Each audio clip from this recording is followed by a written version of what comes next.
Então, o princípio regulador do culto. Essa é uma doutrina que já existe desde a Reforma Protestante. Calvino, primeira vez que ele abordou esse assunto foi numa carta respondendo a um cardeal católico romano chamado Jacobe Sadoleto. Esse homem, além de ter lutado contra Calvino, por exemplo, na Dieta de Worms, que ocorreu entre o mês de fevereiro ao mês de junho, na Alemanha, na cidade de Worms, né? Este cardeal foi um dos principais articuladores, perseguindo e tentando censurar e condenar Lutero como herege, e de fato ele conseguiu, né? Só que o tiro saiu pela culatra, a gente conhece o resto da história. Então, e depois, quando Calvino é expulso de Genebra, Calvino chega em 1536, fica até 1538. De 1538 a 1541, ele mora em Estrasburgo, porque ele foi expulso de Genebra junto com Guilherme Farel por questões de culto, questão da ceia, então questão de disciplina. Então eles foram expulsos de Genebra. Calvino vai para Estrasburgo e Farel vai para Basileia. Então, durante esse período de 1538 a 1541, para ser mais preciso, em 1540, o cardeal Jacob Sadoleto escreve uma carta tentando seduzir e trazer Genebra de volta para o catolicismo romano e tirá-lo da influência dos protestantes. Calvino escreve uma carta ao cardeal Sadoleto, que é uma carta apologética, e nessa carta é a primeira vez que Calvino trata o assunto princípio regulador do culto, tá? Então é a primeira vez na Reforma Protestante que você tem o assunto documentado. Depois você tem também Calvino, em 1543, já morando em Genebra, ele escreve um tratado que seria a proposta diretiva dele para a reforma. O nome da obra, na verdade, ele escreve esse livro para o imperador Carlos V, né, tentando convencer o imperador do que era a reforma protestante, e o nome da obra é A Necessidade de Reformar a Igreja. E essa obra se torna uma obra padrão. Ela já está em português em pelo menos 2 editoras diferentes, A Necessidade de Reformar a Igreja, onde ele também trata sobre o assunto princípio regulador do culto. Numa parte, ele trata de vários assuntos, e numa parte específica, ele fala sobre o culto protestante, em que, por definição, o princípio regulador do culto é definido como sendo: Deus deve ser adorado conforme ele prescreve na Escritura Sagrada. Deus deve ser adorado conforme ele prescreve na Escritura Sagrada. Bom, por que essa doutrina tão simples, e que nós, grosso modo, a gente ouve, ela diz: não, eu concordo com isso aí, Deus deve ser adorado conforme a Bíblia, né? Simplificando mais ainda, Deus deve ser adorado conforme a Bíblia. Ainda mais nós presbiterianos que sempre ouvimos isso, que a nossa única regra de fé e prática é a Bíblia. E essa única regra de fé e prática, que é a Bíblia, não é só para questões éticas, familiares, trabalho, profissionais, estudantis, relacionamentos, amizades, etc. Isso também se refere muito importante, com grande importância também, em relação ao culto e a toda a doutrina que nós abraçamos por ser bíblica. Então, a adoração deve ser de acordo com a Escritura. Isso começa lá do Antigo Testamento. Para preparar essa palestra aqui, irmãos, me deu um trabalho danado, porque não é nem a questão do conteúdo. O problema foi fazer recorte do que nós deveríamos ver, porque isso aqui nós poderíamos tratar pelo menos 5 palestras para poder absorver melhor o assunto. No Antigo Testamento, no desenvolvimento da história da redenção, na literatura sapiencial, no período de transição da antiga para a nova aliança, durante o estabelecimento da nova aliança, nas epístolas paulinas, na história da igreja e no período da reforma, né? E questões contemporâneas. Então, tem muita coisa para abordar, mas nós vamos fazer um recorte, vamos tentar trabalhar de uma forma mais objetiva, para que isso fique mais claro e também mais prático, tá? Então, vamos guardar essa definição. O que é o princípio regulador do culto? Que Deus deve ser adorado conforme ele prescreve na Sagrada Escritura. Tá? Então, essa é a definição. Vamos lá. Antes de nós trabalharmos o princípio ou a doutrina, vamos ler o Evangelho de João, capítulo 4. Evangelho de João, capítulo 4, do verso 19 ao verso 24.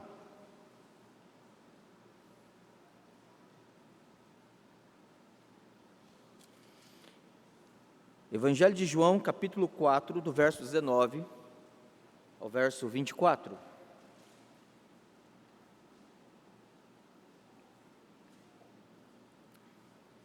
E a palavra de Deus, ela diz assim: Senhor, disse-lhe a mulher, vejo que tu és profeta. Nossos pais adoravam neste monte. Vós, entretanto, dizeis que em Jerusalém é o lugar onde se deve adorar. Disse-lhe Jesus, mulher, podes crer-me que a hora vem, quando nem neste monte, nem em Jerusalém adorareis o Pai. Vós adorais o que não conheceis, nós adoramos o que conhecemos, porque a salvação vem dos judeus. Mas vem a hora, e já chegou, em que os verdadeiros adoradores adorarão o Pai em espírito e em verdade, porque são estes que o Pai procura para seus adoradores. Deus é espírito e importa que os seus adoradores o adorem em espírito e em verdade. Bom, nós não vamos fazer um estudo detalhado no texto, embora ele é riquíssimo para nós extrairmos várias lições, várias doutrinas, vários princípios, mas o que nós podemos pontuar aqui são algumas questões para a gente desenvolver o nosso estudo. Em primeiro lugar, aqui nós temos um conflito entre aquilo que foi prescrito por Deus e aquilo que era recebido por tradição. Então nós temos aqui um conflito muito claro, aquilo que era prescrito por Deus e aquilo que era recebido por tradição. Por tradição, os samaritanos sempre adoraram no Monte Gerizim.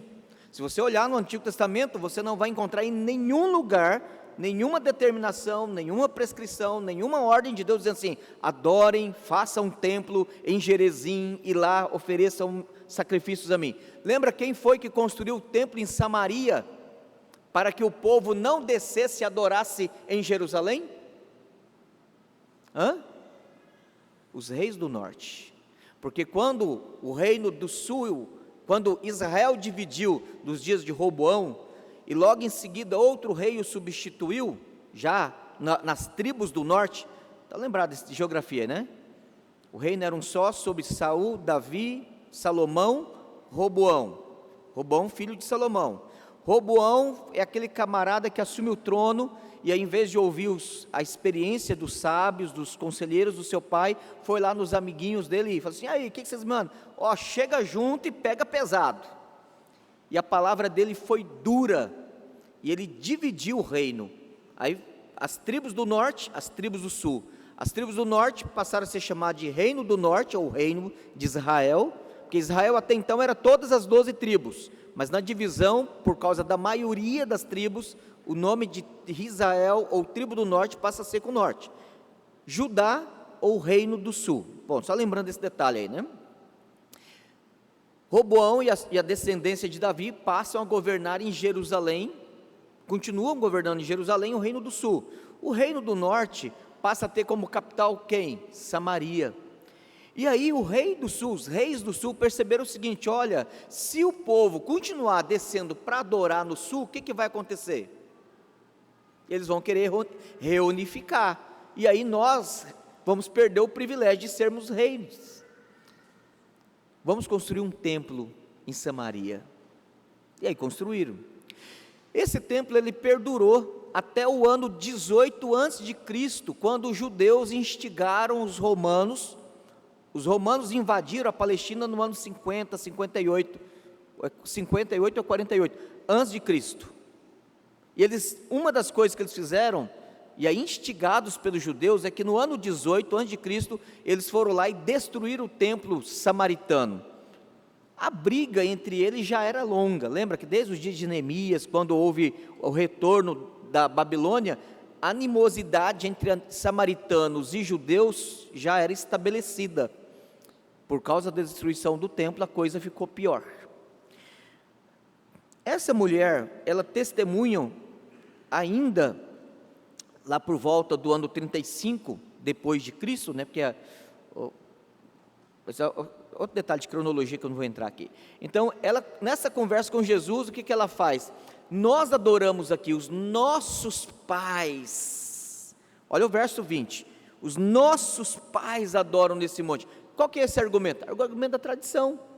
Meu pai sempre fez assim, meu avô sempre fez assim, meu bisavô sempre fez assim. Nós seguimos a tradição. É aqui. Não tem argumento bíblico. Não tem nenhum argumento. Nós fazemos assim. É nossa cultura, é nosso costume, é nossa tradição. Aí, e ela fala assim: mas vocês, judeus, dizem que é em Jerusalém. Aí ela quer usar o argumento, você, vocês também por tradição. Qual que é a resposta de Jesus?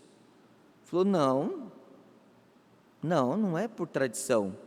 Jesus responde: olha, vem a hora que nem neste monte, nem em Jerusalém adorareis o Pai.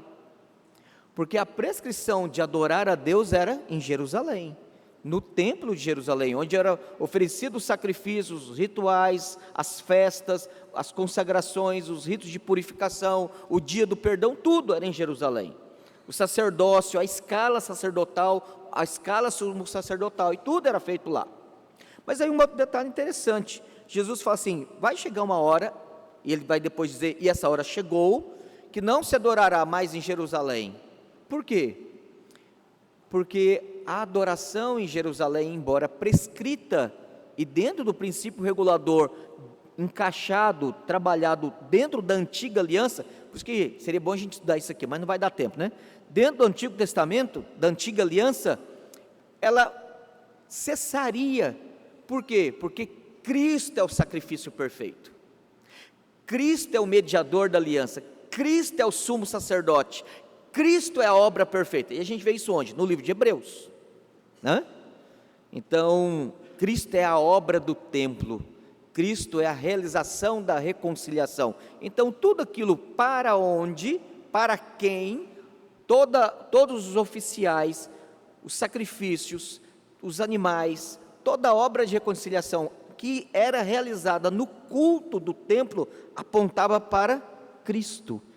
Cristo veio, logo tudo aquilo se torna obsoleto, tudo aquilo se torna ultrapassado. Como o autor dos Hebreus disse, aquilo era sombra do que haveria de vir, Cristo. Então, por isso que nós não temos mais sacrifícios, tal, etc, coisa mal, né? Por isso Jesus, no verso 1, ele diz assim: nós não vamos adorar mais em Jerusalém, porque você não vai precisar ir mais a Jerusalém, você não vai precisar mais obedecer à lei cerimonial, porque ela vai caducar. A lei moral continua, mas a lei cerimonial não. E aí vem o verso 22, vós adorais, olha só que interessante isso aqui, vós adorais o que não conheceis. Então, olha só, em primeiro lugar, essa mulher, no argumento dela, ela revela que a adoração dela e de toda seu grupo, era baseado apenas em tradição. Sempre fizemos assim, não tinha nada de Bíblia. Segundo, Jesus vai no nervo do problema, ele toca na ferida do problema. Ele diz assim: vocês adoram o que vocês não conhecem. Vocês adoram o que vocês não conhecem. Por quê? Porque eles não conheciam as Escrituras, não conhecendo as Escrituras, não conhecem o Deus das Escrituras, e não adorando o Deus da Escritura, conforme ele se revela na Escritura, não é verdadeira adoração. Essa é a lógica. Então vocês adoram o que não conhecem. Olha o que ele diz: nós, vocês, vós e nós, vós e nós, o argumento que é esse? Nós adoramos o que conhecemos. E aí olha só o final do verso 22, porque a salvação vem dos judeus. Ele não está dizendo que para ser salvo tem que se tornar judeu, não é isso que Jesus disse. O que ele está dizendo é que a salvação prometida aos judeus, que era o Filho, tanto que ela vai entender para frente, né? Eu sei, no verso 25, que há de vir o Messias chamado Cristo, porque a salvação vem dos judeus. E é esse o mediador da aliança, é este Cristo, o Senhor, quem nos torna aceitos diante do Pai. É este Cristo, o intercessor, que faz com que a nossa adoração seja aprovada e recebida por Deus. É por isso que a adoração vem dos judeus, a salvação vem dos judeus. Mas aí no verso 23 e 24 ele diz: vem a hora e já chegou, porque ele está falando que ele estava ali. A salvação que viria já chegou, o Messias que viria já chegou. Então agora a verdadeira adoração, a plena adoração, que não precisará mais de símbolos, de sombras, de cerimônias, já chegou. É Cristo, em que os verdadeiros adoradores adorarão o Pai em espírito e em verdade. Essa expressão aqui é por vezes usada, e o modo como por vezes é usada, não estou dizendo que aqui os irmãos fazem isso, eu já vi em algumas situações, é declarada e as pessoas fazem o contrário do que o texto está ordenando, né? Então vamos lá, o que é adorar em espírito e em verdade? Adorar em espírito, e observe que aqui o Espírito está falando em espírito, no nosso espírito, é adorar a partir daquilo que o Espírito Santo realiza em nós. Quando é que nós somos acrescidos entre os adoradores de Deus? A partir da conversão.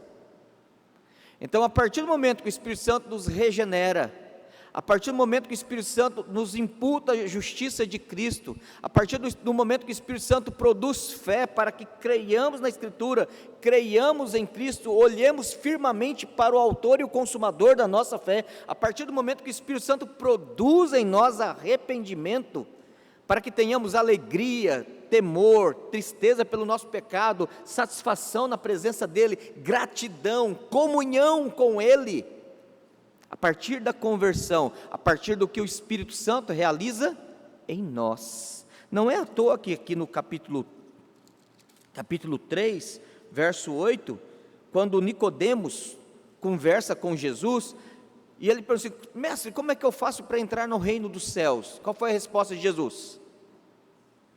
Importa-vos nascer de novo. E aí ele vem dizendo no verso 7 e 8, não te admires de eu te dizer, importa-vos nascer de novo. O vento sopra onde quer, ouves a sua voz, mas não sabes de onde vem, nem para onde vai, assim é toda que é nascido do Espírito. Aí a partir daí, Nicodemos, você pode dizer: eu faço parte do reino de Deus, eu faço parte dos verdadeiros adoradores, eu faço parte daqueles que servem a Deus, daqueles que amam a palavra de Deus, na tua lei medito de dia e de noite, e nela eu tenho prazer. Então observe, adorar em espírito é adorar a partir daquilo que o Espírito Santo produz em nós.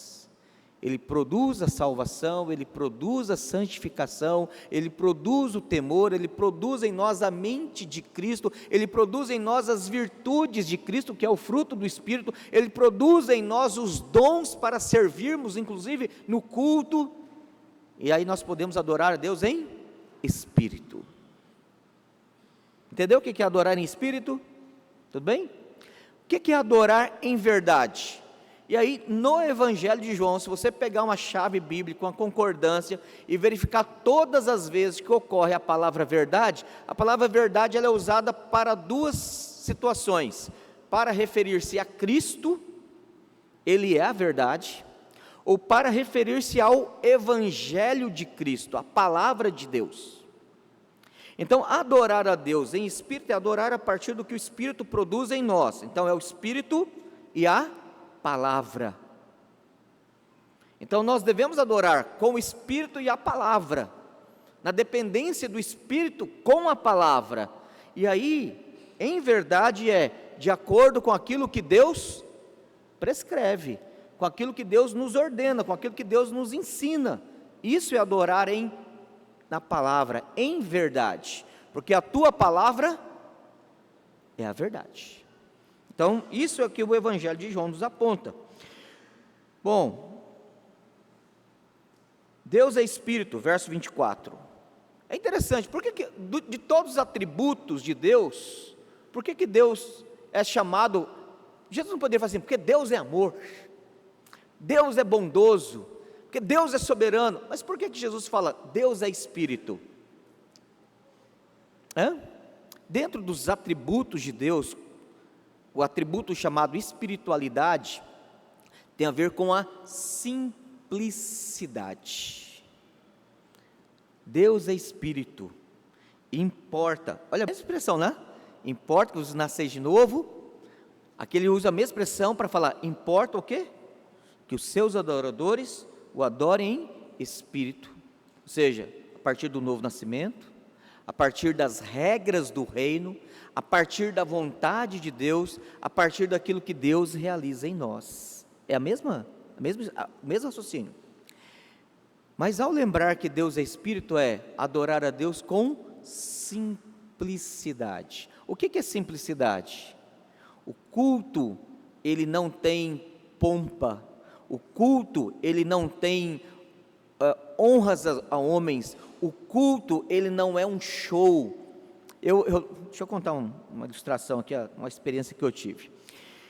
2008, 2009, eu morava em Porto Velho, naquele período, mudei para lá, em dezembro de 2005. Em 2008, 2009, eu não lembro o ano exato, eu fui convidado pela Secretaria de Educação do Estado para ir num curso de treinamento de professores de ensino religioso. Chamaram um padre, um pai de santo, um rabino, um pastor pentecostal e um pastor tradicional. Aí chamaram um pastor metodista, né? E chamaram um pastor reformado, de tradição, de linha reformada. Aí, tem um toca-chique aí, chamaram ele, né?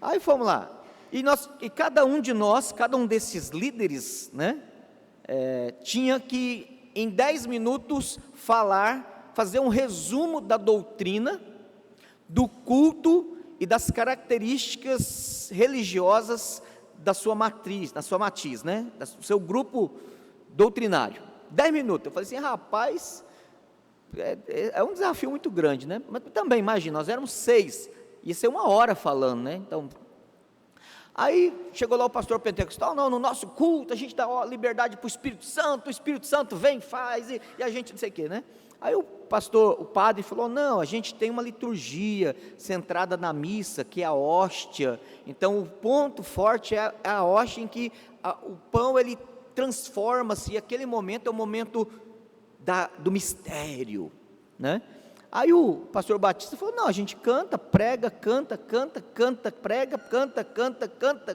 canta, e no final a gente encerra o culto.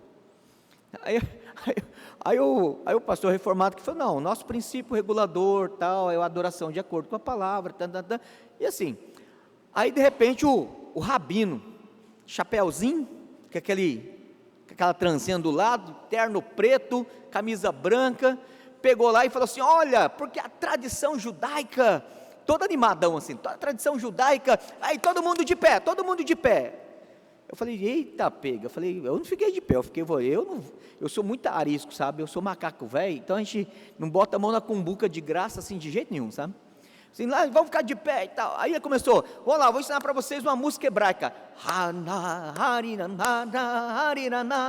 aí começou a cantar com o pessoal lá, e tal, e ele pegou o chacoalho dele, aí, e o pessoal, nossa, quase que o povo converteu para o judaísmo.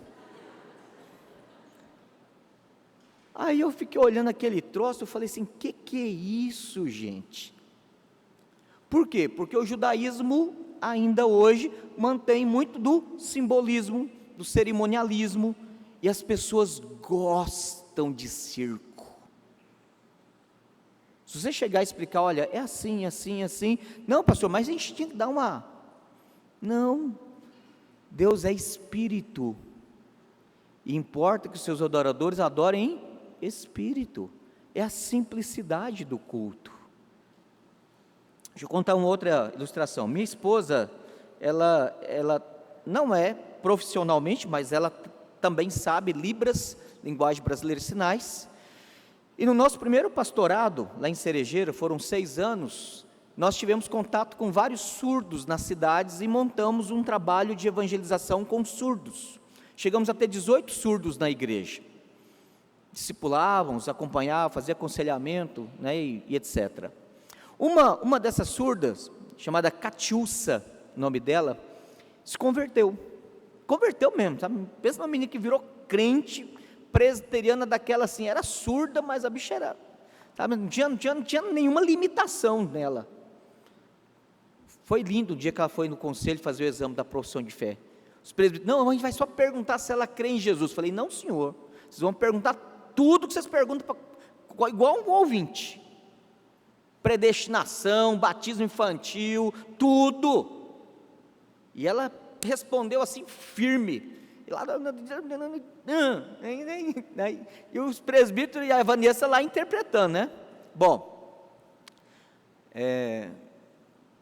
antes dela fazer a profissão de fé dela, ser examinada pelo conselho, ela tinha 17 anos, ela era menor, e ela tinha conversado com o pai e com a mãe que ela ia se tornar membro da nossa igreja e ia batizar lá. Aí a mãe dela pediu para a gente ir lá conversar. Eles eram um comerciante na cidade e tal. Fomos lá, fui eu e a Vanessa fazer a visita. E aí na visita, durante a conversa, a mãe dela teve a ideia, no desenrolar da conversa, perguntou assim, Catiúcia, por que você quer ser dessa igreja? Aí a Catiúcia, a mãe dela sabe Libras, né? Ela falou assim, mãe, eu gosto dessa igreja porque eu aprendo a palavra de Deus. Nessa igreja eu sei discernir tudo o que acontece durante o culto a Deus. Eu sei quando está orando, eu sei quando estão cantando, eu sei quando o pastor lá na frente está pregando. Eu sei, eu entendo o que está acontecendo em cada momento do culto. Aí a mãe dela falou assim, ela pode ser membro da igreja. Então, irmãos, você perguntar para qualquer criança, você sabe quando nós estamos cantando? Tanto que lá em casa, no culto doméstico, desde pequenininho, as crianças, tinha 3 regras. João Marcos e Rebeca, na hora de cantar, a gente canta. Na hora de orar, a gente fecha o olho e presta atenção na oração. E se você concordar, você fala amém. E na hora do ensino, da pregação, o que você faz?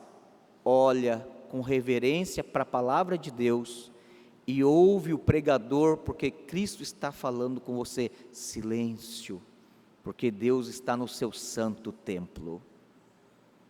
Desde pequeno eles aprenderam isso. E aí quando a gente ia para o culto, eu olhava para... Menino, né? Na hora da oração a gente faz o quê? Na hora de cantar a gente faz o quê? O pastor vai pregar. É só educar. Então, observe, irmãos, Deus é Espírito, e esta simplicidade, você pode falar assim, não pastor, mas a gente gosta assim de um negócio diferente. Vamos lá, vamos dar um exemplo aqui, os casados de plantão, né? As coisas simples, ordinárias, diárias, coerentes, persistentes, bem feitas, com amor, não é o que mantém o nosso casamento dia a dia, na alegria um do outro? É todo dia que você faz uma feijoada, minha irmã? Todo dia tem pudim de sobremesa? Todo dia você faz churrasco, meu irmão, na sua casa? Não faz. A gente faz isso num aniversário, a gente faz isso num encontro de família, a gente faz isso quando recebe o pastor, né? Vamos chamar o pastor para almoçar, não é pastor? Vamos chamar o pastor para almoçar hoje em casa. Hoje vai ser um almoção e vai ter pudim de sobremesa. Você gosta de pudim, pastor? Olha, né? Olha, está vendo, né? Mas você não faz isso todo dia. É o bem feito, é o ordinário, é o simples, feito com amor. É isso. Você pode convidar um pregador de fora, um evento de aniversário, um evento de alguma conferência, mas quem cuida de vocês, quem chora com vocês, quem ora por vocês, quem sabe onde você mora, quem sabe dos seus problemas, é esse camarada aqui, do primeiro banco, não sou eu não. Então, o zelo, a honra, o respeito, tem que ser dada para ele. Não é para o pregador que você, eu gosto de ver os vídeos do sermão do reverendo fulano, do doutor Beltrano.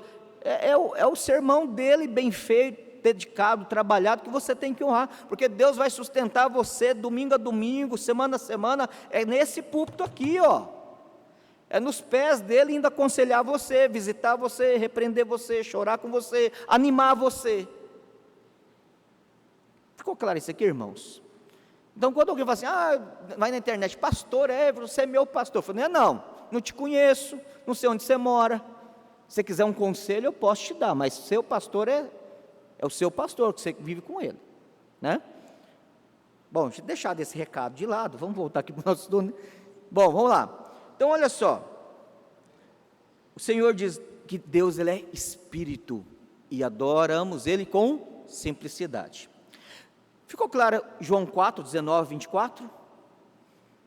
Eles adoravam com tradições, adoravam o que não conhecia, e não adoravam a partir da palavra, e não adoravam com simplicidade. Por quê?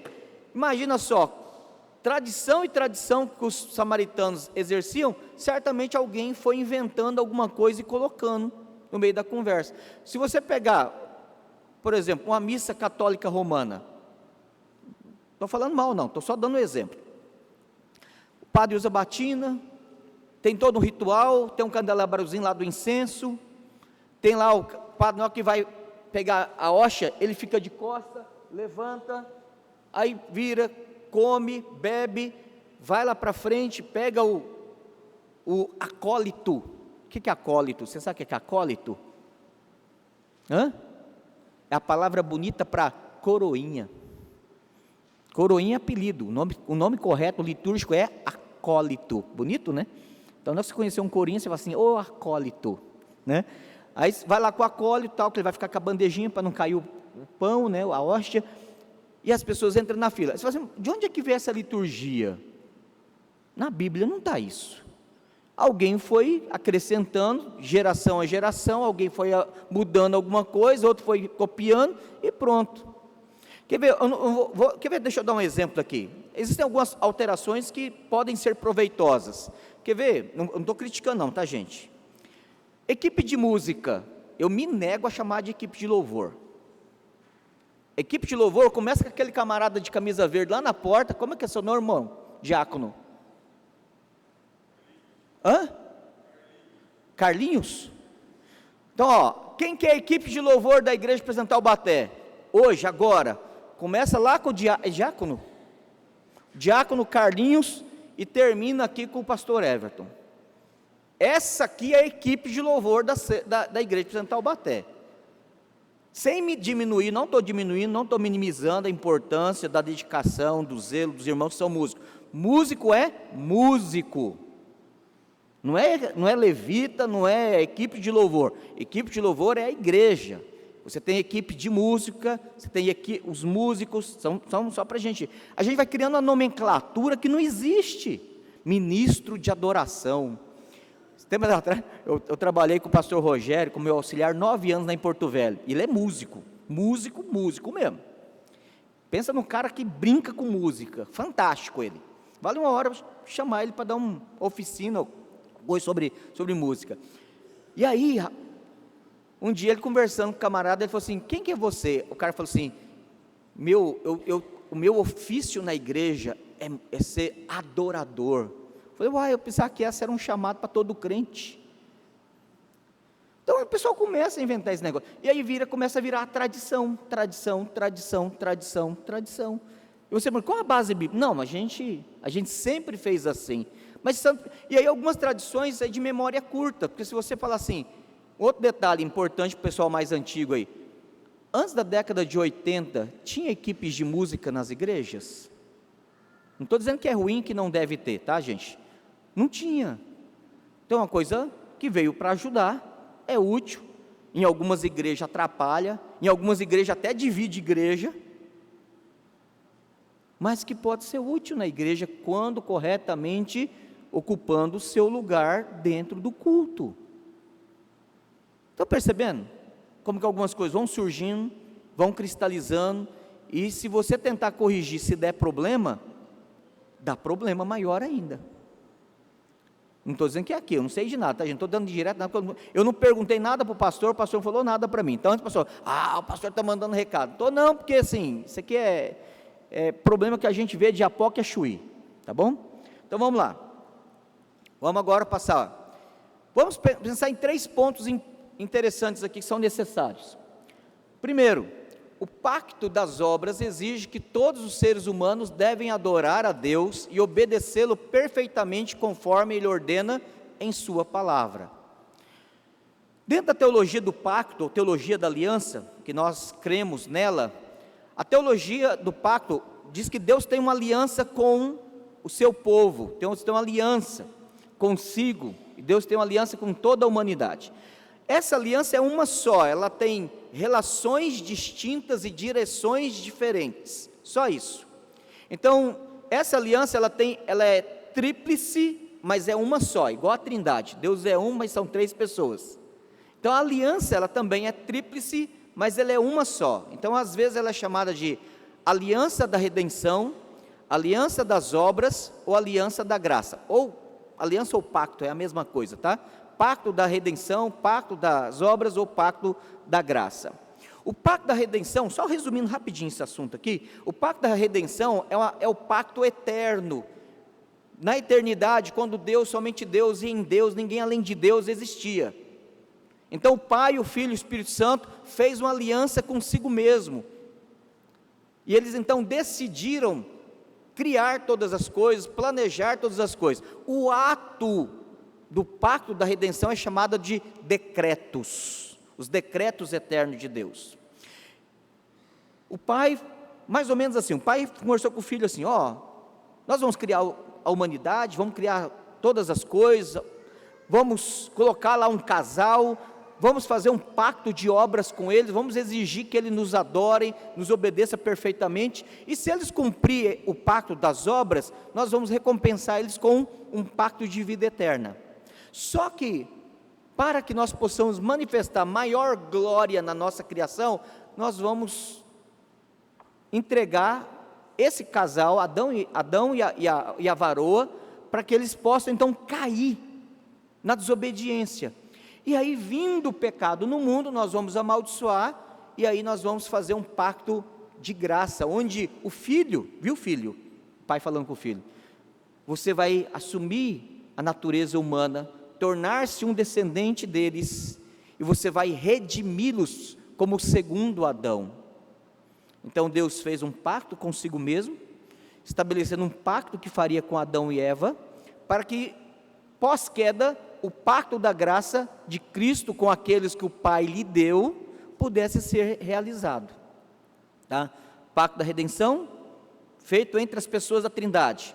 Pacto das obras, feito entre Deus Trino, com Adão como representante de toda a humanidade. Por isso que o que Adão fez, recaiu sobre toda a humanidade. E se Adão fizesse coisa boa, também teria benefício para toda a humanidade. Cristo é o segundo Adão, e aí o que Cristo realiza beneficia somente o seu povo, debaixo da sua representatividade, tá? Então, o pacto da redenção, pacto entre as pessoas da Trindade. Pacto das obras é o pacto do Deus Trino com o ser humano, na representação de Adão, em que todos os benefícios e todos os malefícios recaem sobre os seus descendentes. Pacto das obras, pacto da graça, é o pacto de Cristo com aqueles que o Pai lhe deu. Ficou claro isso aqui? O assunto adoração entra em pacto das obras. Por quê? Dentro do pacto das obras, quando Deus falou com Adão, Deus fez o que com Adão? Você vai dominar a terra e cultivá-la. E você vai fazer isso, vai fazer aquilo, seja fecundo, multiplica, enche a terra e pronto. Nesse pacto que tem um mandato social, cultural, também tem um mandato espiritual. O mandato espiritual é o mandato de adoração, de obediência a Deus. Daí a gente entende, quando vai lá para Romanos 1, verso 18 a verso 20, o que diz lá? Que o ser humano, que os atributos invisíveis de Deus, seu eterno poder, assim como a sua majestade, se fazem conhecidos desde o princípio, De modo que o homem, conhecendo a Deus, em vez de adorá-lo, fez o quê? Abafa, distorce a justiça. Em vez de adorar o Criador, adora a criatura. E por causa disso são indesculpáveis.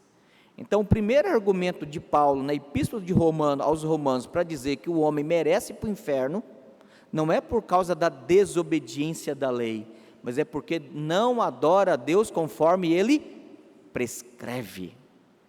E onde é que está a base da prescrição do pacto? No pacto das obras. O pacto das obras. Porque no pacto das obras, Deus também nos dá uma lei moral, que inicialmente ela foi, Romanos capítulo 2, gravada onde? No coração, testemunhando-lhe a consciência. Só que depois essa lei moral, que originalmente estava gravada no coração, mas o coração se torna enganoso e desesperadamente corrupto, ela se torna necessária ser escrita em tábuas de pedra, os 10 mandamentos, a lei moral. Então, quando nós olhamos para a lei moral, nós olhamos assim, eu sei que eu tenho que fazer isso aqui. Só um detalhe, a lei moral, os 10 mandamentos, ela não começa com Moisés. Quando foi que Deus deu a lei moral para o ser humano? Em Adão. Eu não vou ter, não é nosso assunto aqui, mas depois dá uma pesquisada na internet e leia um artigo pequeno do Mark Jones, chamado, o nome do artigo é assim, Adão quebrou os 10 mandamentos. Ele quebrou os 10 mandamentos, conscientemente. Ele não só comeu a fruta proibida, ele quebrou os 10 mandamentos. E esse texto pequeno do Mark Jones é fantástico, para mostrar, biblicamente, como que Adão quebrou os 10 mandamentos, tá? Mas vamos voltar aqui. Então o pacto das obras, ele exige duas coisas: adorar a Deus, conforme ele prescreve, e viver eticamente diante de Deus, conforme ele ordena. Então é adorar e obedecer. Nós somos criados para glorificar a Deus, através da adoração e através da obediência. E todo ser humano se torna indesculpável e condenado e debaixo da ira de Deus, porque não adora a Deus e porque não obedece a Deus. Ficou claro isso aqui? Ok? Então vamos seguir aqui. Segundo, há 3 modalidades de culto na Escritura. A vida como culto. Nós não vamos ler os textos bíblicos não, porque o nosso texto está adiantado, tá, gente? Então, depois, pastor, eu já mandei para o seu WhatsApp esse pointer aqui, você pode, junto com os outros 2, colocar os dois de ontem e esse terceiro, pode passar adiante, né? Isso aqui é parte do material que eu estou escrevendo, mas não tem problema distribuir como pointer não. Temos 3 modalidades de culto, tá? Então isso aqui, essa distinção, ela é necessária, porque a Bíblia faz essa distinção. Isso aqui não é coisa de teólogo não, tá? A Bíblia faz a distinção. Primeiro, a vida como culto, né? Então você tem lá Romanos 1, você tem 1 Coríntios 10, portanto quer comais, quer bebais, façais outra coisa qualquer, fazei tudo para a glória de Deus. Você vai beber um café, né? Mesmo que ele tiver com 3F, frio, fedido e com formiga no fundo, é 4F, né? Você bebe assim, dá aquela torcida assim, Senhor, graças a Deus, pelo menos tem esse, né?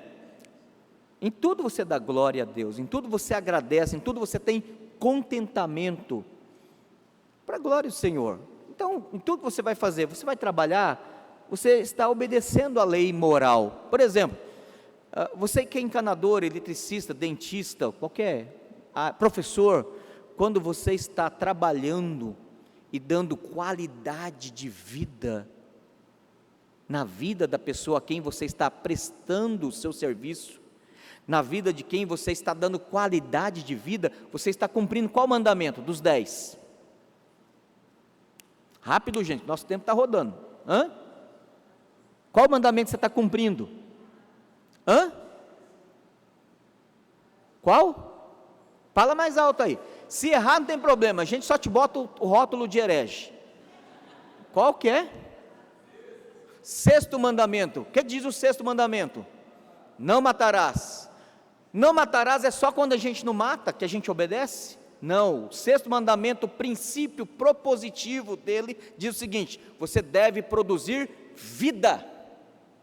Não é só não matar, é produzir vida. Quando você trabalha para alguém, você está produzindo vida, né? Agora, o contrário, o cara quando vai lá e faz um serviço porco, você morre, você mata ele no pensamento, você fica com raiva dele, você perde dinheiro, você tem má qualidade de vida, você passa desgosto, você tem que gastar de novo, você está tendo partes de coisas que deveriam prosperar, levando prejuízo. Isso é morte, é quebra do sexto mandamento. Perceberam? Então, quando nós adoramos, isso é adorar com a vida, é adorar a Deus com a vida. Segundo, o culto particular. Jesus lá em Mateus 6 diz assim: quando você entrar no teu quarto em secreto, não é? Então você tem seu momento devocional. Quando você reunir com os seus filhos, encucarás a seus filhos, ao levantar, ao deitar, ao andar, e você vai instruir a sua família, adorar em família. Então, primeiro modalidade é o culto como vida. Tudo na vida tem que ser culto a Deus, na obediência, na expressão, no sentimento, na devoção, no temor. Tudo na vida. Segundo, existe um culto mais direcionado, mas ele é particular, ele é privado, ele é familiar. É o culto doméstico, é a sua devocional pessoal. Mas existe um terceiro, que aí não é mais o seu gosto, a sua possibilidade, a sua circunstância, a sua necessidade. É o momento em que nós nos reunimos como povo, no ajuntamento solene, na Assembleia Santa, no santo culto público e solene, convocado por Deus para adorá-lo, onde temos os presbíteros, dentre eles o pastor, que é presbítero docente, também governando a igreja. O governo dos presbíteros não é apenas administrativo, também é espiritual e litúrgico, culto. E aí nós nos reunimos para adorá-lo, para invocar o nome do Senhor, para agradecer, para confessar e para receber a palavra do Senhor.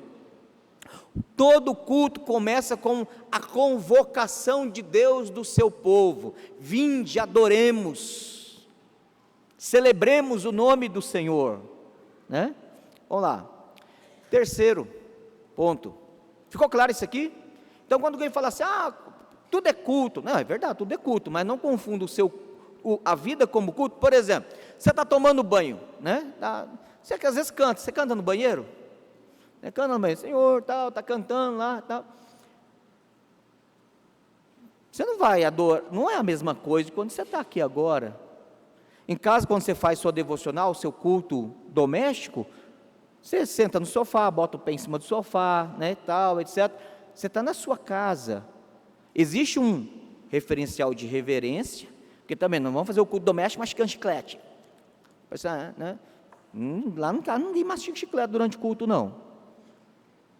Não, está comendo? Vamos parar de comer e agora vamos fazer o culto doméstico. E pronto. Então, existe, embora tenhamos eu também não vou botar terno para fazer culto doméstico, né? Eu estou de camiseta, de calção dentro de casa, de chinelo, vou sentar com os meus meninos. Agora, nós temos um referencial de reverência, quando lemos a palavra, quando oramos, quando falamos das coisas de Deus, quando lemos a doutrina, catecismo, algum outro livro. Então temos uma formalidade necessária, mas sem ser o mesmo referencial de um culto público. No culto público nós perdemos a nossa individualidade, nós adoramos como corpo. Por exemplo, pastor, a pessoa está de liturgia aqui, só para ilustrar isso aqui, fala assim, agora nós vamos ter uma oração de confissão de pecado. Você não ora assim, Senhor, eu estava vindo para cá, minha mulher brigou comigo, eu estou com a raiva dela ainda, meus filhos fizeram bagunça, me deu vontade de parar o carro e puxar a cinta para eles. Você faz isso na oração de confissão de pecado no culto? Você não faz isso, gente. Você vai orar isso na sua casa, na sua particularidade. Você vai orar o quê? Senhor, nós, não é eu, nós estamos aqui para adorá-lo. Nós somos indignos da tua santidade. Senhor, nós temos pecado muitas vezes. Então, é uma oração de corpo, de comunidade, é nós. Ok? Quais são as 3 modalidades de culto? Vida como culto, culto como indivíduo ou família e culto público, que é o santo ajuntamento. Terceiro detalhe, no culto público, ou chamado culto solene, ou assembleia santa, ou ajuntamento solene, nós temos algumas coisas que precisam ser observadas. Primeiro, o princípio regulador. Princípio regulador. Segundo, os elementos do culto. Terceiro, o dia ordenado. Quarto, os oficiantes, governantes da igreja, que também governam o culto.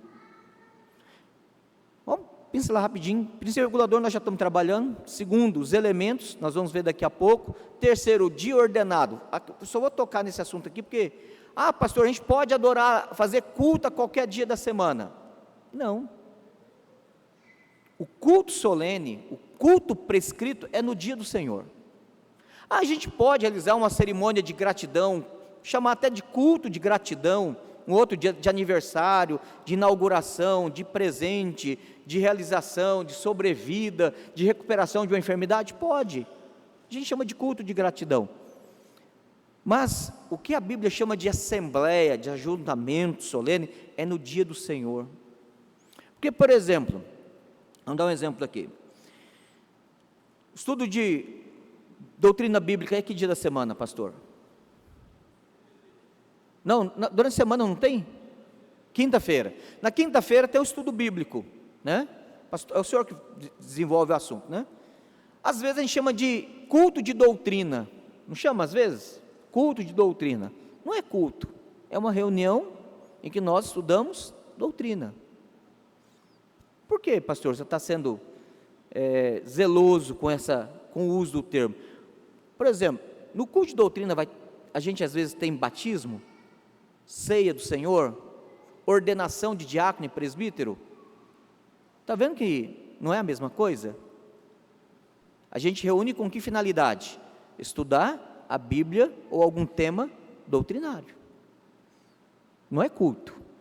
Para ter culto, tem que ter uma estrutura mínima e tem que ter a centralidade da pregação. Aí é culto.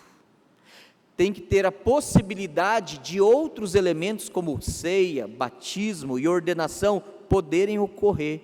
E detalhe, no dia de adoração ao Senhor que Ele prescreveu para isso, o primeiro dia da semana, o dia do Senhor. Ficou claro isso aqui, irmãos? Tá? Vamos andar um pouquinho mais que eu não vou. E terceiro, os oficiantes.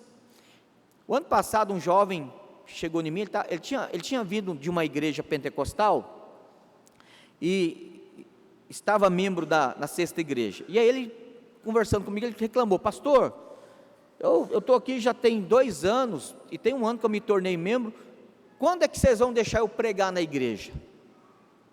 Rapaz, assim, eu olhei para ele e falei assim: mas por que a gente precisa deixar você pregar na igreja? Não, porque aqui a igreja não me dá oportunidade. Eu falei assim: não, peraí, você está com a mentalidade ainda pentecostal, né? Na igreja pentecostal que tem esse negócio, agora vão ter oportunidade, né? Já viu esse negócio? Eu falei assim: não, meu filho, na nossa teologia, na nossa liturgia, doutrina de culto, os responsáveis de pregar e dirigir o culto são os pastores e os presbíteros. Pode o diácono ou alguém a convite, pelo conselho, cedido e autorizado, mas a responsabilidade normativa é de quem? E a nossa Constituição, inclusive no artigo 31, fala que a liturgia é prerrogativa exclusiva do pastor. Ainda tem o aspecto legal ainda, não só doutrinário, mas legal. Então, por exemplo, domingo que vem, quem é que vai pregar? A gente não fica assim, no conselho, no grupo do conselho, né?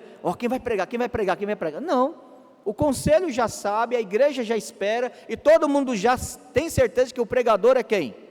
Se não tiver convidado de fora, é o pastor. Isso é norma. O pastor, ele pode dirigir, ou ele pode convidar o presbítero ou o diácono para conduzir o culto na liturgia. Essa é a nossa doutrina. Então, nenhum membro tem que ficar ofendido assim, o pastor não deixa eu pregar. Mas por quê? Qual é o motivo? Né? Então, são coisas que isso precisa ficar estabelecido. Vamos lá. Algumas conclusões que a gente precisa ter a partir do que nós falamos até agora. Primeiro, somente Deus tem a prerrogativa, ou a autoridade, né, a soberania, de determinar o que é culto. Se você falar assim, nós vamos, já viram uma igreja que batizou um grupo de membros deles no tobogã? Estou falando, tobogã, sabe o que é tobogã? Aquela negócio que desce assim e cai numa piscina, já viram? Se você for no YouTube escrever assim, agora não, tá? Que você tem que prestar atenção aqui, mas deixa a curiosidade, segura a curiosidade para depois que acabar a escola dominical. Batismo no tobogã, não vou falar o nome da igreja não, você vai descobrir lá. Aquilo não é batismo, aquilo não é batismo. Mas o cara falou em nome do Pai, do Filho e do Espírito Santo, empurrou e tibum dentro d'água. Aquilo não é batismo, né? Faltou a solenidade, o respeito, a reverência, o temor do Senhor, o testemunho do Evangelho, faltou tudo. O pessoal está brincando. Pastor, eu fui numa igreja que tem rampa de skate, o púlpito tem uma prancha, o povo lá dança, parecendo uma rave. Já foi em rave, meu jovem? Foi não, né? Graças a Deus. Aí luz, muita fumaça, muito lá, pessoal dançando. O negócio é de doido, pastor. Foi bom, você foi numa festa, aquilo não era culto. Então, irmãos, é Deus quem define o que é culto, não é o que a gente quer fazer, tá? Segundo, a introdução de práticas no culto não ordenadas na Escritura tende inevitavelmente a anular a adoração a Deus. Se Deus não ordena é porque Ele não quer, se Ele não quer, Ele não aprova. Deixa eu pegar o pastor aqui de novo de cobaia. Pastor, fala um negócio que você não gosta de comer. Podia a gente já descobriu que o senhor gosta. O que o senhor não gosta de comer? Porque aí os irmãos, né? Apesar que já está aqui há 7 anos, 6 anos, mas aí o pessoal vai convidar o pastor, não vou fazer isso porque ele não gosta de comer. O que você não gosta de comer? Tem nada? Jiló?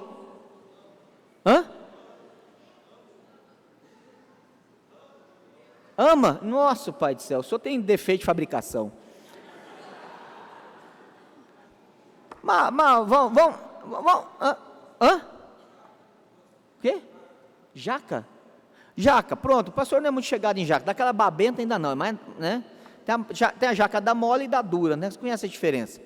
Aí você chama, o aniversário do pastor, vamos assar, vai fazer uma festa, vamos chamar a UPA, mas não sei quem, coisa e tal, vamos fazer bolo de jaca, suco de jaca, flapé de jaca, torta de jaca, né? Mas os irmãos até então não sabiam que o pastor não gosta de jaca.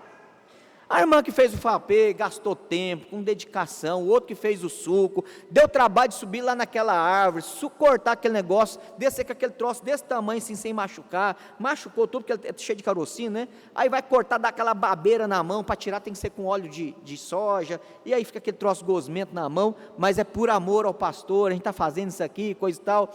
Aí chega, reúne, agora nós vamos fazer a festa, vamos fazer uma festa temática para o pastor, festa da jaca.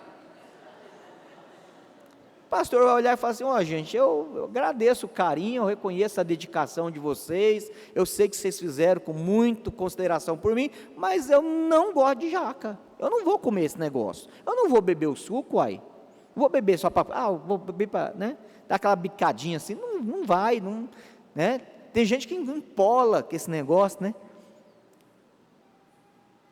pastor, mas se o indivíduo for no culto, ele fizer com sinceridade, Deus não aceita? Já viu esse argumento? Ele fez com amor, você não pode questionar a intenção dele, o amor dele, a sinceridade dele. Se Deus não gosta, se Deus não ordenou, se Deus não prescreve, Ele vai dizer para você assim, não quero e sei o que você está fazendo. Vamos pegar ali você da camisa vermelha aqui, como é que você chama? Você mesmo, você da camisa, como é que você chama? Tiago? Você é bom para bater embaixadinha, Tiago? É ruim? Mas vamos dizer que você é bom na embaixadinha, vamos fingir aqui, né? Aí o Tiago chega no pastor e falou: pastor, eu treinei a semana toda, eu consegui fazer 200 embaixadinhas essa semana. É que é embaixadinha, né, gente? É pegar a bola e ficar assim, ó, no pé, né?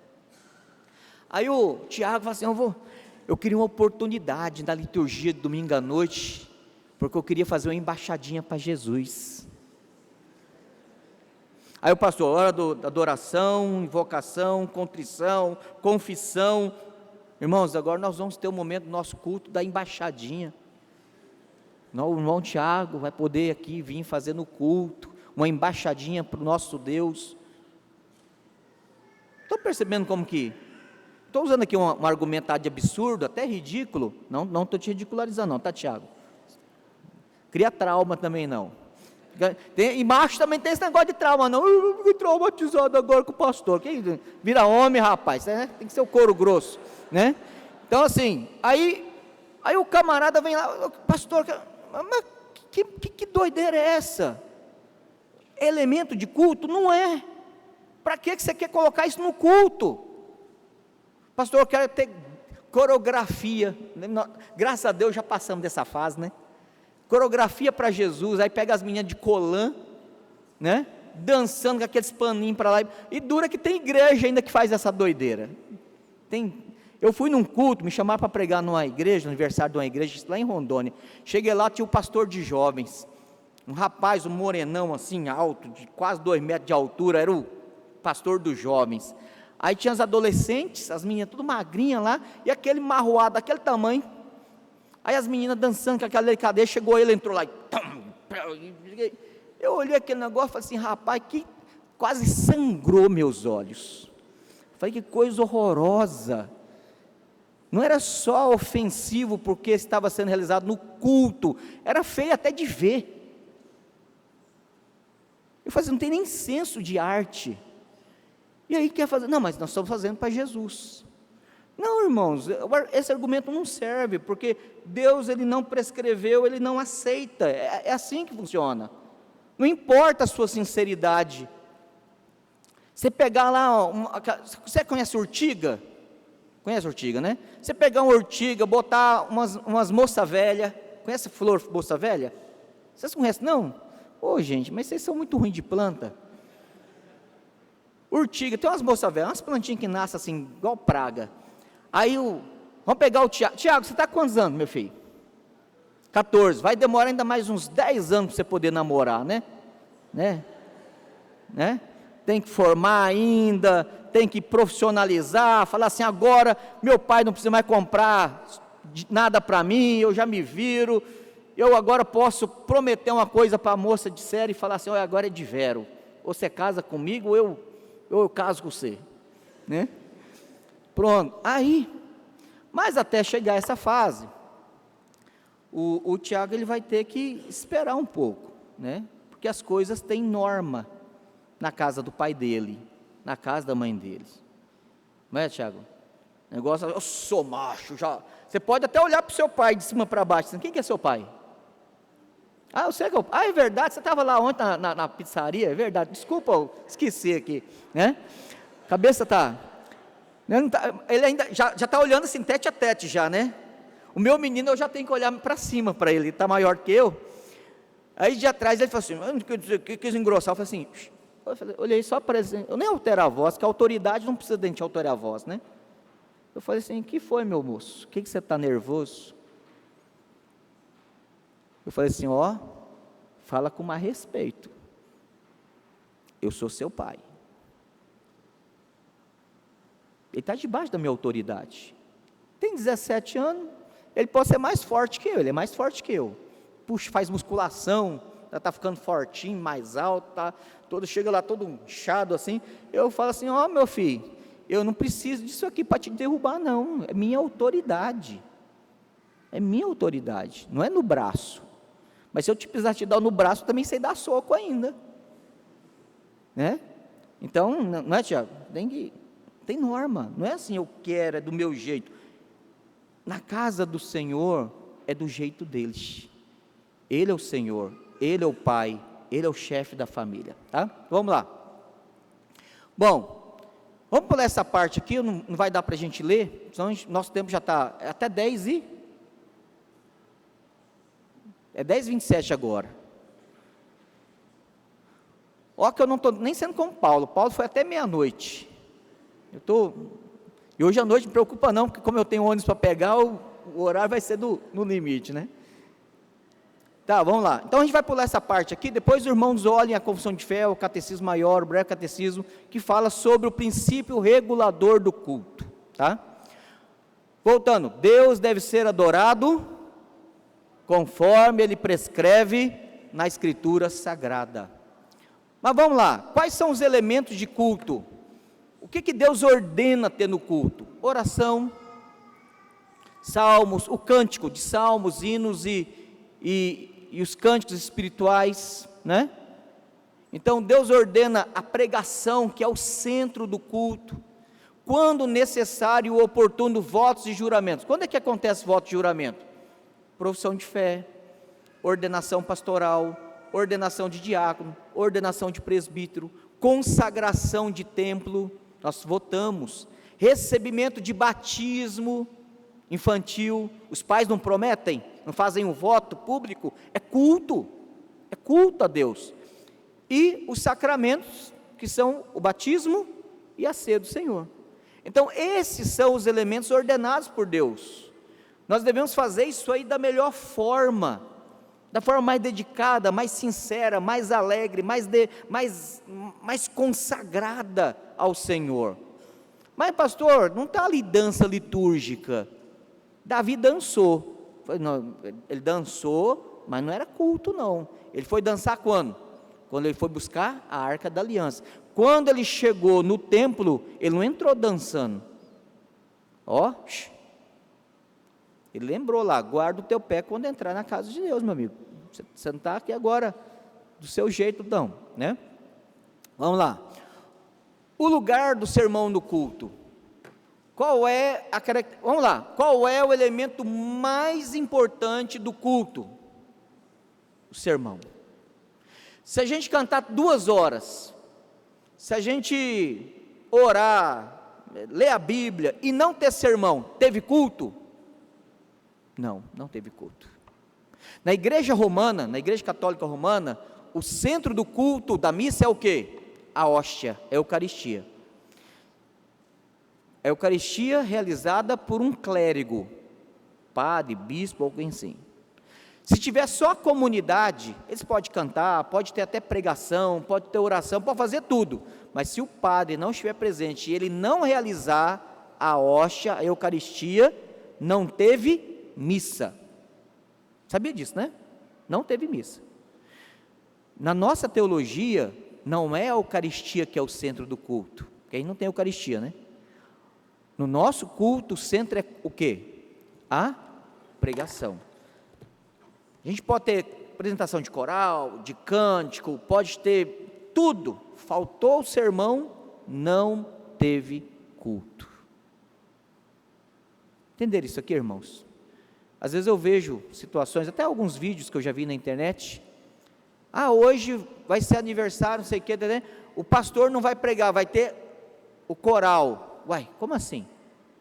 O coral pode até participar, mas se não tiver sermão, não teve culto. Hoje vai ter um teatro, não vai ter o sermão. Primeiro que teatro não é para ter durante o culto. Não teve sermão, não teve culto. Ficou claro isso aqui, irmãos? Então vamos lá. Esse Barry Glitters, ele diz que a pregação está no centro, no coração e no centro de cada culto de adoração reformado, né? Mas pastor, existe outra coisa chamada circunstância. O que é circunstância, irmãos? São aqueles atos ou estruturas que propiciam ou que possibilitam o culto. Por exemplo, o horário de culto é circunstância. Então há uma diferença entre elementos de culto e circunstância de culto. Elemento de culto é oração, por exemplo. Circunstância, se a oração começa o culto ou se é no meio do culto. A ordem do culto é circunstância, o pastor que define. O culto não vai ser mais santo, ou menos culto, ou mais culto, se tiver 2, 3, 4, 5 orações. Se tiver 2 orações, a quantidade e a ordem dos elementos do culto são circunstância. Isso aqui é circunstância, ó. Se tem, não tem microfone, é circunstância. O horário do culto, o culto vai ser 18 horas, vai ser 19, vai ser 19h30, é circunstância. O que importa é ter o culto. Então, o que é circunstância? Vamos lá. Lembra do pastor que eu falei que orou e a partir da oração dele, ontem no estudo, né? Foi criado o parágrafo sobre quem é Deus, né, na confissão. Foi esse camaradinho aqui, ó, o George Gillespie. Ele diz o seguinte: as circunstâncias devem, em primeiro lugar, não ser uma parte substancial do culto. Ou seja, se o culto começar às 18 horas, vai atrapalhar o culto? Se o culto começar às 19 horas, o culto vai ser menos ou mais santo? Não, porque não é substancial ao culto. Se o pastor prega de terno ou de toga, né? Cada igreja aí define, o conselho autoriza ou não, e o gosto do pastor também, né? Se ele vai usar gravata, sem gravata, ou gravata borboleta, é uma questão estética, isso é circunstância. Se o pastor vai dirigir liturgia, ou ele vai pedir um presbítero para dirigir liturgia, isso é circunstância. Se os irmãos vão ficar em pé durante o culto, ou sentado no banco, isso é circunstância. Ficaram claro isso aqui, irmãos? Se o pastor vai ter água para beber durante o sermão ou não, isso é circunstância. Então, circunstância é algo que, em primeiro lugar, não é parte substancial do culto, o que significa que ele não deve ter um lugar de significado religioso. Se a igreja tem púlpito ou não, isso é circunstância. Se a igreja tem instrumentos ou não, isso é circunstância. Entenderam, irmãos? Pastor, hoje não veio nenhum músico. Uai, nós vamos cantar. Você depende de músico para cantar? Eu não. É claro que os músicos têm a sua importância, porque com os dons deles, fazem com que o nosso cantar seja melhor, tecnicamente falando. Mas eu não vou deixar de cantar se eu for numa igreja que não tiver músico, não é?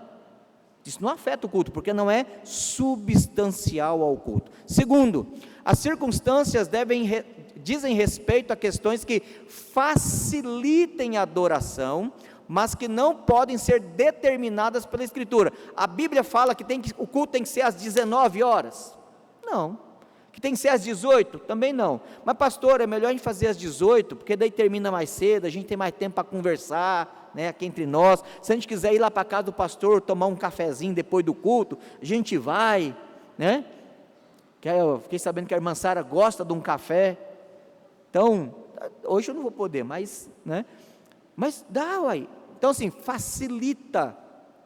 Terceiro, deve haver uma boa razão para as circunstâncias, tornando-as necessárias para o cumprimento dos mandamentos de Deus. Pastor, tem umas 3, 4 famílias que moram do outro lado da cidade, tem que pegar ônibus. Se a gente fizer o culto às 19h30, o culto vai terminar lá para umas 21h30, a gente tem ali conversa, 22h30, vai ficar tarde. Tem uma boa razão para a gente tomar uma decisão de mudança. Estão percebendo então, irmãos? Isto é circunstância, tá? Vamos lá. O Martin Scherenberg, que é um presbítero da igreja presbiteriana San Andrés, lá em Buenos Aires, ele escreveu um livro e ele comenta aqui sobre o Gillespie o seguinte: Gillespie propôs que a circunstância na adoração não deve ser uma parte importante dela, não deve ser um ato sagrado, tá? Ou seja, torna mais santo ter microfone ou não, torna mais santo ter instrumento ou não, torna mais santo ser neste ou naquele horário, não, isso é circunstância. Não deve ser um ato sagrado ou cerimônia significativa. Aí ele usa 2 expressões latinas, né? Circa sacra e não in sacris, ou seja, o horário participa cercando, estruturando o sagrado, que é o culto, mas isso não torna o culto mais sagrado. Ficou claro isso aqui? Tá? Mas igualmente, seguindo o Guia Espírito, seu uso pode ser deduzido como ordenado a partir das Escrituras, né? Vamos lá. Outro assunto, para a gente fechar aqui nosso estudo, né? Crianças adoram com os pais. A adoração é um ato congregacional, familiar. E tem crescido isso em algumas igrejas presbiterianas, o chamado culto infantil. Isso é quebra do princípio regulador. Porque o culto, ele é uma adoração em família. É família, irmãos. Em tempos recentes, há líderes cristãos que têm, com alguma boa intenção, porque qual que é a boa intenção?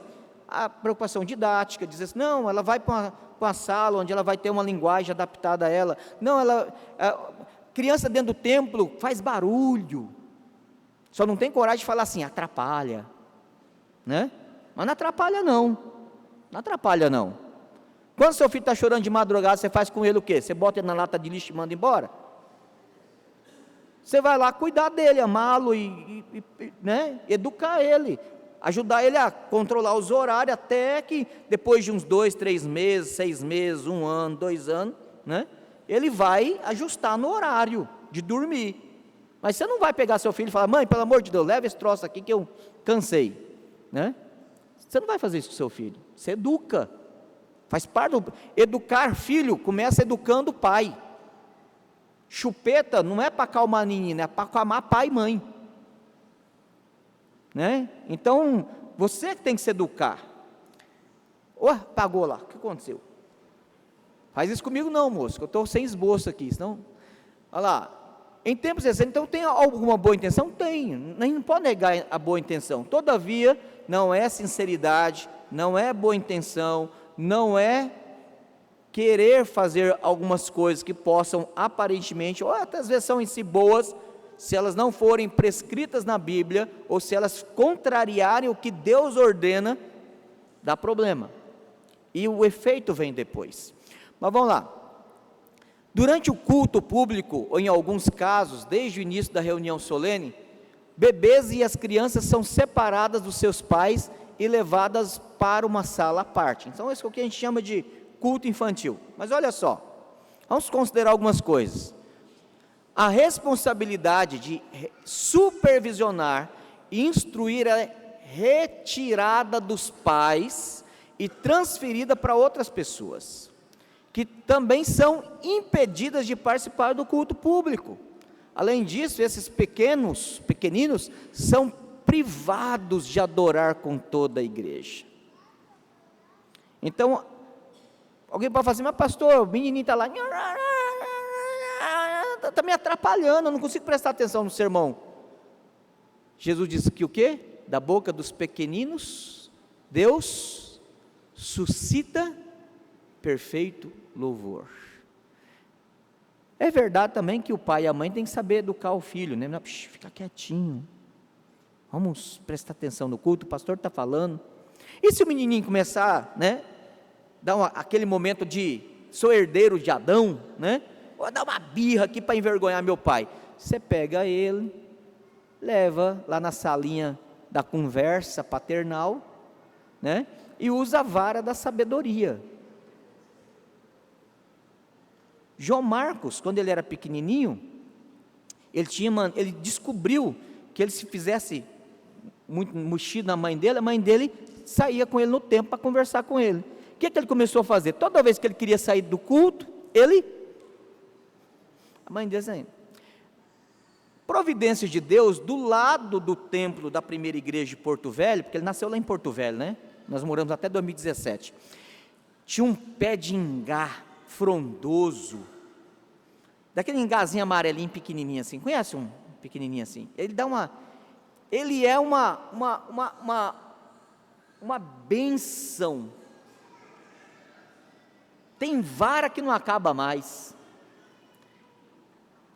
Aí a Vanessa um dia saiu com ele e falou assim para o diácono, o senhor pode pegar uma varinha daquela ali para mim? Ele foi lá, pegou uma varinha, foi lá e conversou com o João Marcos. Entendeu, João Marcos? A gente não pode sair de dentro do culto. Aí pronto. João Marcos. Domingo seguinte, João Marcos. A Rebeca. Aí a Vanessa, você quer ir lá fora conversar, João Marcos? Ó, sarou o pecado do menino. Uma vez só. Então tem situações, irmãos, que a gente tem que educar os nossos filhos, de orientá-los. Mas, observe, se a criança, por exemplo, bebezinho, que nem a irmãzinha lá no fundo, está lá, né? Olha, ela está louvando a Deus. Não, pastor, está atrapalhando você. Não está me atrapalhando não. Está atrapalhando você? Então você tem que aprender a ter foco, né? Quando você está dirigindo, o cara do lado está, você para o carro e fala assim, silêncio que eu não consigo dirigir. Alguém faz isso? Por que no culto tem que ser assim? Ué, criança chora, criança sente dor, criança tem uma reação, faz cocô durante o culto.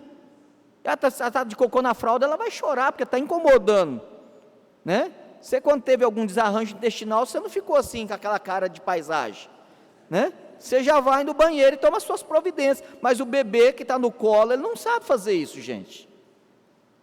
Então a gente tem que ter amor pelos pais. Você já passou dessa fase. Hoje meu caçula está com 17, eu não tenho mais preocupação com ele. Ele ajuda, inclusive, na equipe de música, de mídia, de áudio, de som, de mídia lá da Sexta Igreja. Ele fala, pai, estou subindo, pode subir, eu não vou atrás dele, eu sei que ele está lá com o pessoal da equipe. Mas ele passou essa fase difícil, né? Mas olha só, irmãos, vamos lá. Existem vários textos, nós não vamos ler que não vai dar tempo, nosso tempo já está passando.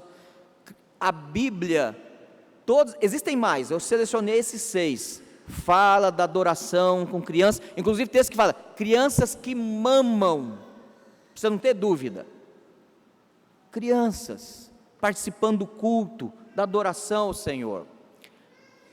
Michael Horton, ele tem um livro fantástico, Simplesmente Crente, o nome do livro, olha só, Simplesmente Crente, né? Depois, o senhor que é o comportor aqui da igreja, pastor, se você não tem esse livro, eu recomendo, compre, leia, estude ele em casa, com seus filhos, com a sua família, aí converse com o pastor, para adquirir ou compre pela internet. Michael Horton afirma que muitos cristãos indagam se faz bem as crianças permanecerem no culto regular, afinal elas não entendem o que está acontecendo, mas imagine se você não vai deixar os pequeninos sentarem às refeições com a família, porque não entendem os rituais nem as boas maneiras, né? Eu estou com 2 sobrinhos lá em casa, você tem na casa dos 2, o outro tem 3 anos, está sentado à mesa, eles estão comendo com um garfo, e derrama comida, e cai comida na mesa, e cai comida no chão, parece uns periquitos, e come, e a mesa da Vanessa, porque eu dei de presente para ela, né? É uma mesa de madeira envelhecida, de aproveitamento, é uma mesa que era o sonho da vida dela, e eu vejo os guri comendo e derramando a comida oleosa na mesa, assim, esfregando, eu só olho para a Vanessa assim, e falo assim, muito amor, né, pelo sobrinho, aí, eles não sabem limpar a boca, comer, derrama o copo na mesa, tira esses meninos da mesa, que eles não sabem comer à mesa. Você faz isso com o seu filho? Não, você ensina, você previne, coloca um descanso maior, para poder a comida cair ali em cima, você cria recurso, mas mantém eles, né? Ou vamos deixar os bebês isolados no berçário, com nada mais do que móveis e bichinhos de apertar, porque eles não entendem o diálogo do resto da família ao redor deles? Você está conversando em família, tira as crianças daqui que elas estão atrapalhando. Isso era antigamente, né? Que a gente não podia nem chegar perto, estava adulto conversando, se chegasse perto, o pai só dava uma olhada assim, meu pai e minha mãe era assim, só dava uma olhada para a gente assim, a gente já entendia, ó, sai daqui que aqui não é lugar de menino. Hoje a gente senta com a família, e coloca as crianças no nosso colo, e elas participam do diálogo da família, né? Ele continua falando, instintivamente sabemos que é importante para nossos filhos adquirirem linguagem e os rituais comuns do ambiente familiar a fim de amadurecer.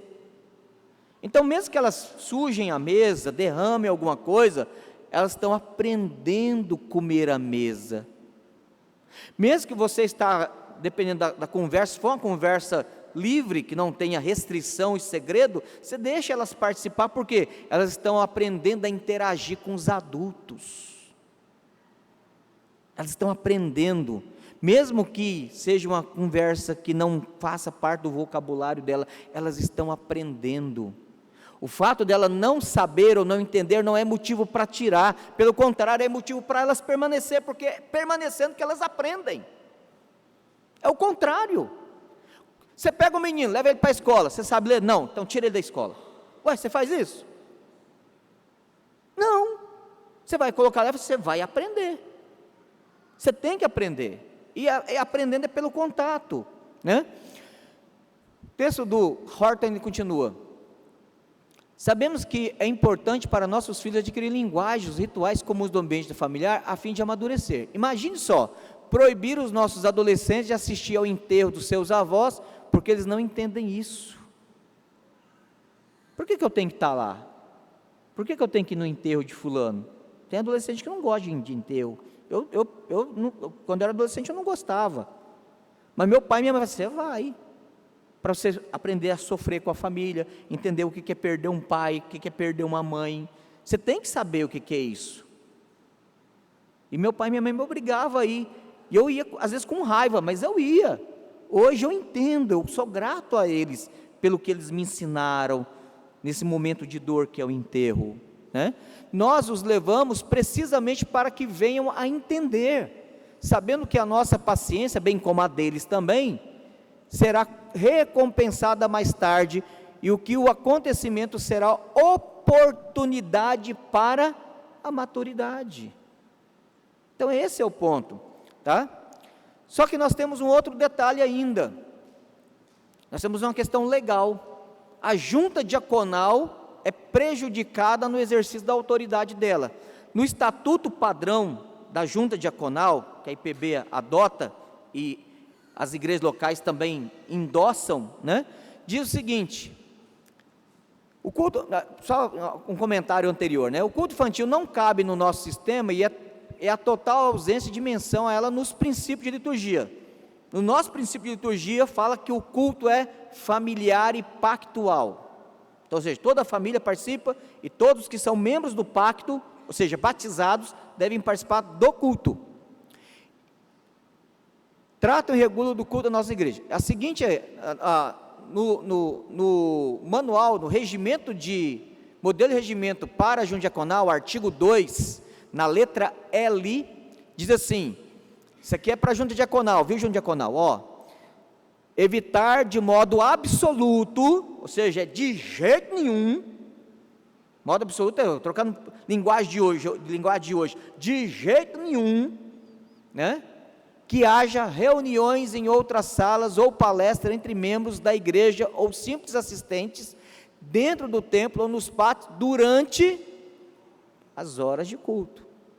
Está tendo um culto aqui, a UPA vai reunir ali, enquanto o culto está acontecendo. Não. Está tendo um culto aqui, a diretoria da SAF vai reunir. Não, é culto, está acontecendo o culto, é culto. Vamos ter um momento de entretenimento. Não. E aí cabe também o culto, o chamado culto infantil. Porque quando você tira as crianças, você tira delas o privilégio, e das pessoas que vão cuidar delas, você tira delas, as priva do privilégio de participar do culto ao Senhor. Você está dizendo para elas, vocês não vão adorar conosco. Você está tirando dos pais a responsabilidade e terceirizando para outra pessoa supervisionar, educar e instruir os seus filhos. Mas pastor, a gente só tira só na hora do sermão. Pior ainda. Qual é a parte mais importante do culto? Sermão. Se não teve sermão, não teve culto. Se ela não participou do sermão, ela não adorou. Em outras palavras, você prometeu no dia do batismo, trazê-la à igreja, educá-la, instruí-la, para que ela pudesse adorar com você, e no culto infantil você quebra o seu voto de batismo infantil. Perceberam, irmãos? O culto, então, só para memorizar, ele é uma adoração prescrita por Deus, ela é uma adoração trinitária, Pai, Filho e Espírito Santo, é uma adoração pactual, onde nós somos lembrados a adorar a Deus e obedecê-lo, é uma adoração em família, né? Você não fala assim, vou para o culto, fica em casa. Não é o contrário, às vezes o adolescente fala assim, não, hoje não quero ir no culto não. Como é que é? O que você vai ficar fazendo em casa? Não, vamos para o culto. Não existe, né? Falar para os adolescentes aqui, ficou bonita, tudo uma fila só, com exceção ali né? Mas, não é assim, não faz assim, pai, hoje eu não vou no culto, dá um piti, né? Parece que é piti, né? Hoje eu não vou no culto, por quê? Porque eu não quero. Então, como é que funciona esse negócio? Não é assim, meu amigo. Nós temos, aí deixa eu dar um conselho rápido aqui para os pais. Pais, filho não é amiguinho. Você tem que ser amigo do seu filho, para orientá-lo, consolá-lo, ouvi-lo. Ele não pode ter medo de você para esconder os segredos dele, os pecados ocultos que ele comete, mas que você possa pastoreá-lo e auxiliá-lo na santificação dele. Mas ele não é seu amiguinho, não é a pessoa que você conversa tete a tete, não é assim, você quer comer hoje qual sobremesa? Funciona assim, é arroz, feijão, carne, salada, está na mesa, é para comer. Nós estamos indo lá na casa do vô e da avó, não quero ir, nós estamos indo na casa do vô e da avó. Eu não quero esse tênis, é esse que eu vou te dar. Então, jovens, a gente tem que aprender a autoridade, nós estamos vivendo um dia em que a autoridade não está perdendo significado. Então, o culto, ele é um ato de autoridade de Deus sobre nós, é uma adoração em família, é uma adoração sob a supervisão dos presbíteros, e é uma adoração sob os cuidados dos diáconos. Quem são os oficiais responsáveis pela ordem do culto? O diácono. Deixa eu aproveitar e dar um reforço de diácono, depois vocês me pagam um sorvete. Tem criança que quer sair do culto para bater perna lá fora, para brincar no banheiro, né? Aí a mãe assim, o menino está lá, minha mãe fala assim, mãe, eu quero ir no banheiro. Pode ir. Aí o guri vai todo felizinho, vai no banheiro nada, vai bater perna. Estou dizendo todo, estou falando que todo não, tá? Eu sei que às vezes vai no banheiro mesmo. Aí fica lá, o diácono vê que o guri está rodando, brincando, pulando, está subindo, está indo na sala, descendo, subindo escada e tá. O diácono fala assim, vamos voltar para o culto? Né? Aí o menino volta para o culto, aí daqui a pouco a mãe vem. Por que você deu bronca no meu filho? Minha irmã, meu irmão, estes homens, eles estão exercendo a autoridade deles. Se seu filho fizer alguma coisa errada, eu não quero saber quem que é o pai dela, ele está fazendo alguma coisa errada, então ele vai ser chamado a atenção, teve outra situação, quer ver, um diácono, final de semana no retiro, ele já é de outra igreja, não é da sexta não, apesar que na sexta eu já dei esse recado, essa orientação para a igreja e para a Junta Diaconal também. O diácono chegou, pastor, é complicado. Eu falei, por quê? Eu estava lá na minha escala, o menino saiu, eu olhei para ele e falei, vai sair não, porque eu sabia que ele queria sair para brincar, eu conheço já a figura, é carimbada. Ele voltou, daqui a pouco quem é que vem com ele? A mãe. Tirou a autoridade do diácono. Então, meus irmãos e minhas irmãs, se o seu filho precisa ir no banheiro, vá com ele antes de começar o culto. Não encha a bexiga do bicho de água não, antes de começar o culto, porque no meio do culto ele vai querer fazer xixi. Deixa eu só contar aqui uma outra experiência, eu prometo que vocês não vão me ver tão cedo. Nós morávamos lá em Dom Aquino, eu nasci em Dom Aquino, Mato Grosso, uma cidadezinha que hoje, depois de muito custo, conseguiu chegar em 10 mil habitantes. Morreu muita gente, mas nasceu muito menino também, então está em 10 mil habitantes. A igreja 80% era Barcelos, que é um troço de doido, família da minha mãe. Meu avô foi o fundador da igreja, comprou o terreno, então foi lá. A igreja, o templo foi construído pelos meus primos, que era pedreiro, então era um negócio assim, família, bem família. Aí, eu morava 2 quadras da igreja, a gente já ia a pé para a igreja, minha mãe ia assim, não, chega lá na igreja, não é para levantar, não é para ir não sei o quê, não é para beber água, não é para conversar, não é, ia, todo santo domingo, sabia aquele negócio de cor, mas ela repetia todo domingo, eu, minha irmã e meu irmão caçula.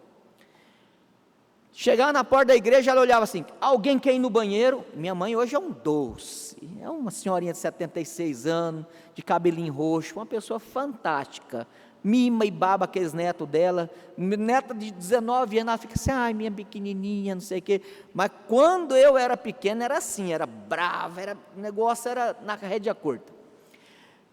E aí ela chegava na porta da igreja e vai falar assim, alguém quer ir no banheiro? Porque depois que a gente entrar em sentar, ninguém sai mais. Minha mãe era desse jeito. Então, meu amigo, se você tivesse vontade de ir no banheiro e não quisesse, você ia lá e apertava para sair alguma coisa. Porque durante o culto não podia mais. Um dia, por favor, isso aqui é, crianças não repitam isso aqui. 2 primos meus chegou em mim e falou assim, hoje vai ter ceia. Aí eu falei, o que vocês estão pensando? Nós vamos beber o suco. A João Diaconal, ela tinha mania de fazer a bandeja, cortar o pão durante o culto, o que não deveria fazer. João Diaconal, isso tem que ser feito antes de começar o culto. Eles aprenderam, depois, tanto que mudou, até hoje eles fazem antes de começar o culto. Fui eu. Aí qual que era a senha? Era o Delbi, ele ia sair, eu sempre sentava minha mãe, minha irmã, meu irmão, minha mãe e eu. E eu ficava na ponta do banco. O banco era bem mais curto que esse aqui. Aí o Delbi passou e pá, encostou no meu braço. Era a senha. Vamos. Ele já saiu. Aí eu falei, mãe, eu estou precisando ir no banheiro. Ela falou assim, não, você não vai, você sabe que não vai durante o culto. Mãe, mas não é vontade de fazer xixi não. Ó, mentira. Bicho, para pecar a gente é... Falei, estou precisando ir no banheiro. Aí, meu, então vai, você tem 2 minutos para ir e voltar, e se limpe. Aí eu levantei, saí para a porta do fundo e já fui lá para o salão social, cheguei lá, está lá o Delbi já agarrado no gargalo do sul. Aí eu falei assim, dá aqui para mim, camarada, que a mãe falou que eu tenho só 2 minutos, e estou lá bebendo também o negócio, ele bebe, eu bebo. Aí chega o outro primo meu, Osias. Se vocês não me der, eu vou contar para a Tia Nini. Tia Nini é minha mãe. O Delbi tinha mais medo da minha mãe do que da mãe dele, só para você ver como minha mãe era brava. Aí, toma aqui seu entojado. Ele pegou e bebeu também, tal, eu bebi mais um pouco, deixei, eu falei, já está dando meu tempo, eu voltei para dentro da igreja. Cheguei dentro da igreja, sentei, tá certinho, o culto andando. O pastor terminou o sermão, irmãos, agora nós vamos montar a ceia. Tinha uma porta lateral que nem essa aqui, ó. Aí o diácono entrou, foi na orelha do pastor, saiu, ficou aquele silêncio. Aí o pastor falou assim, irmãos, deve ter sido alguma criança, porque não é coisa de adulto. Alguém entrou lá na cozinha da igreja e bebeu o suco da ceia.